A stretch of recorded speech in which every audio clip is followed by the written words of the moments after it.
What up, guys? It's GhostWulf from GhostWulf Underground, and I'm here with Blood Desecration. So I just want to personally thank you guys, because if it wasn't for JT here, I probably wouldn't be here tonight. He invited me out.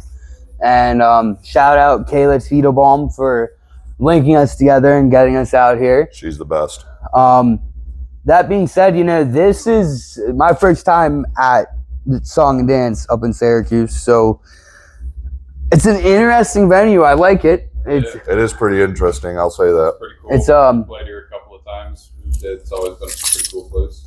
From what I hear, it's been a really good opportunity and spot for like underground bands to tag along with big name bands. Yeah. Absolutely. Yeah. So what bands have you guys played with here before? Oh man, we've played with Go Whore twice. Yep, Go Whore twice.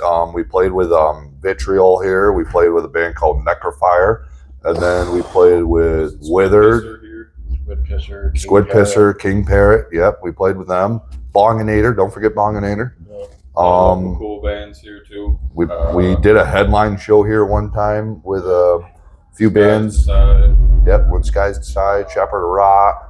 I believe Cactus Cathedral was out there as well. Could be wrong, I don't know. That was like 3 years ago, so but killer show. Oh yeah, we're here with the boys of Fallujah. It's gonna turned out be a great night.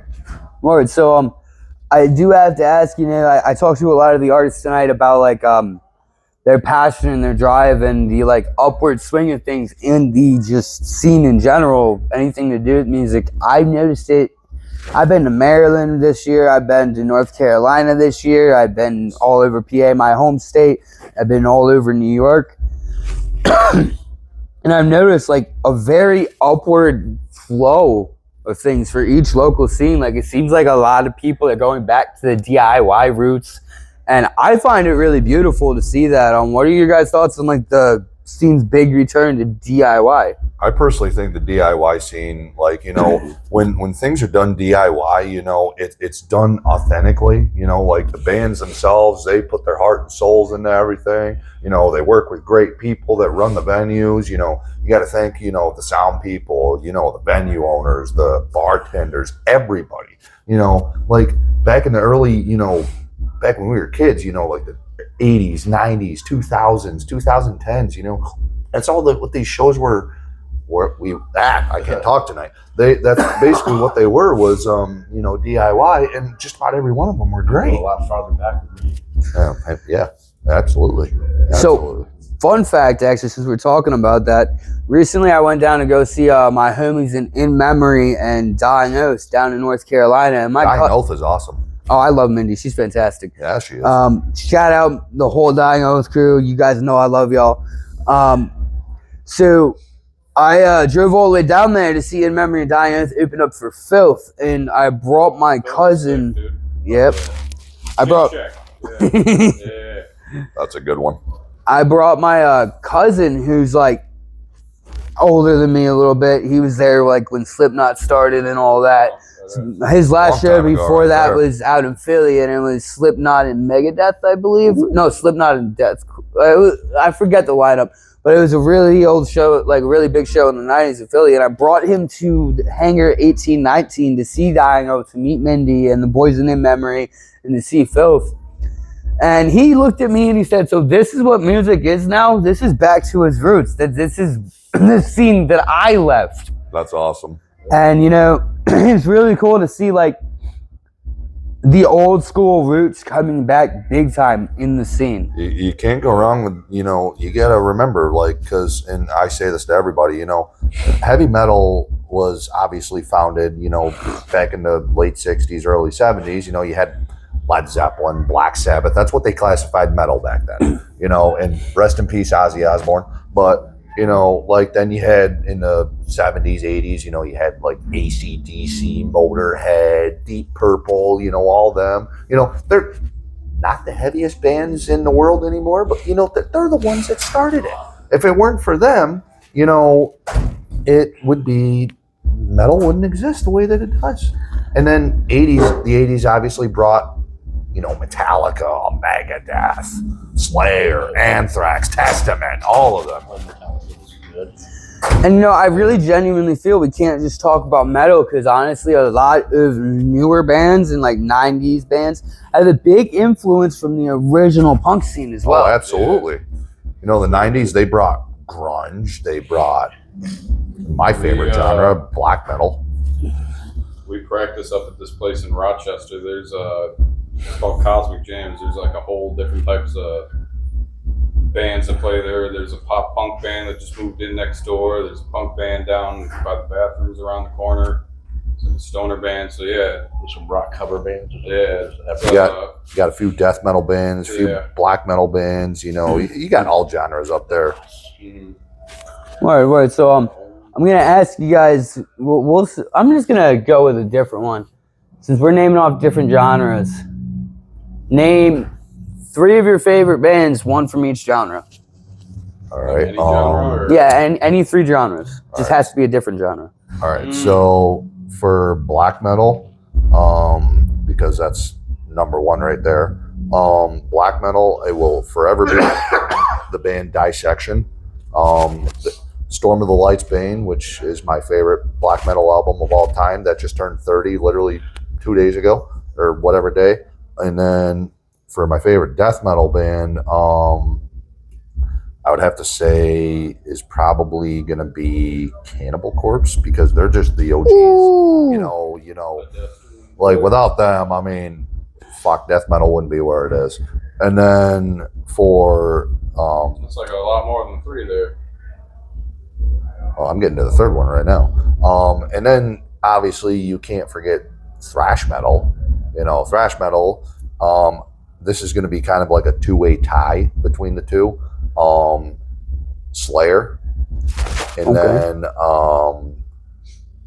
you ever heard of the band Warbringer? Vaguely familiar. Slayer and Warbringer are fucking awesome thrash metal bands. Obviously Slayer's kind of god tier thrash metal, but Warbringer is kind of like a younger group, about relatively close to my age now, and they are bringing back the traditional thrash metal, but it's awesome. It's like so I'll shout out a thrash band from my area. You should check out the band Cruel Bomb. They just had an album release show. I've heard of them. They're awesome. Oh, yeah, Scranton area. They're fantastic. Cool. So we'll move on to the next one. What do you got? What do I got? Well, Me, hello. God, you just said something. I love being a smart ass to him. It does. Yep. Too bad I love it for that. Bitch. I don't know, man. I got most of my eras from like 80s metal, thrash, stuff like that. So, I mean, I'm looking at like Slayer, absolutely. That's what actually got me into drums. What? So, I taught myself how to play drums to Slayer. That's it. Maiden. Love Maiden. Maiden's one of the Irons. OGs.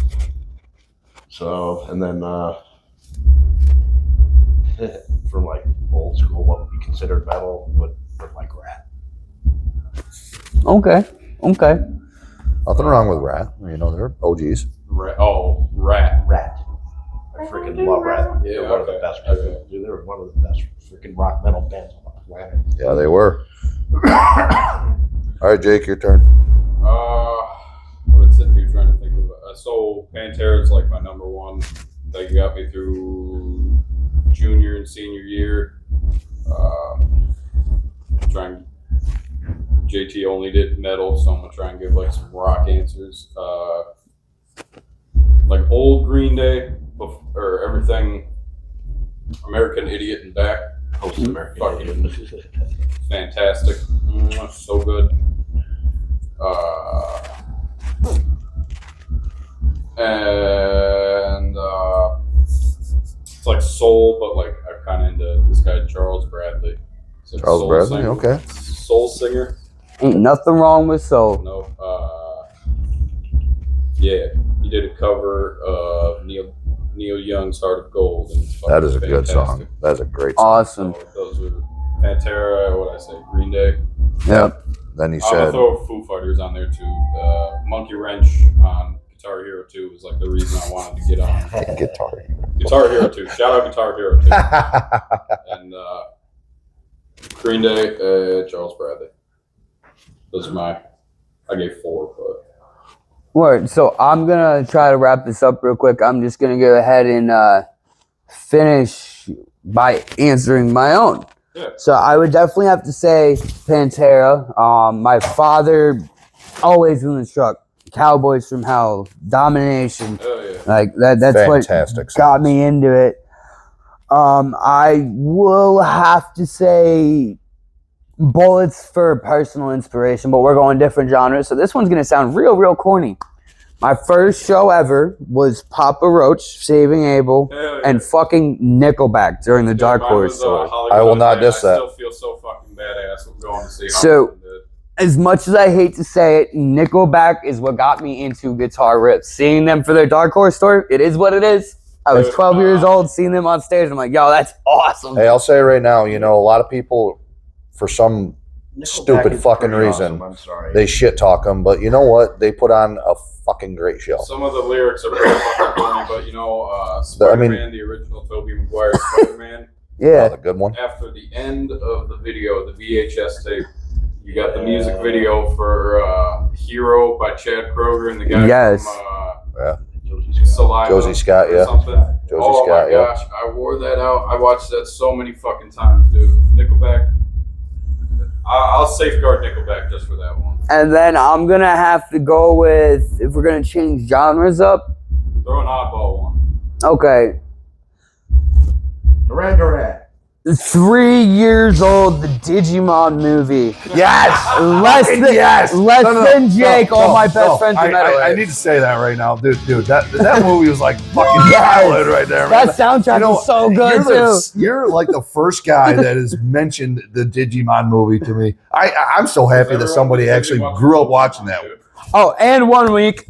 1 Week by the Bare Naked Ladies. Fantastic. Fantastic. I know that one. I'm sorry, I'm the oddball here. I never watched any of that. Digimon was one of the best fucking 90s, early 2000 shows ever fucking made. It's like Pokemon, but with guns and explosives and tragedy. And people transforming into fucking monsters. Right. I literally never truly watched anything that was animated because it just no.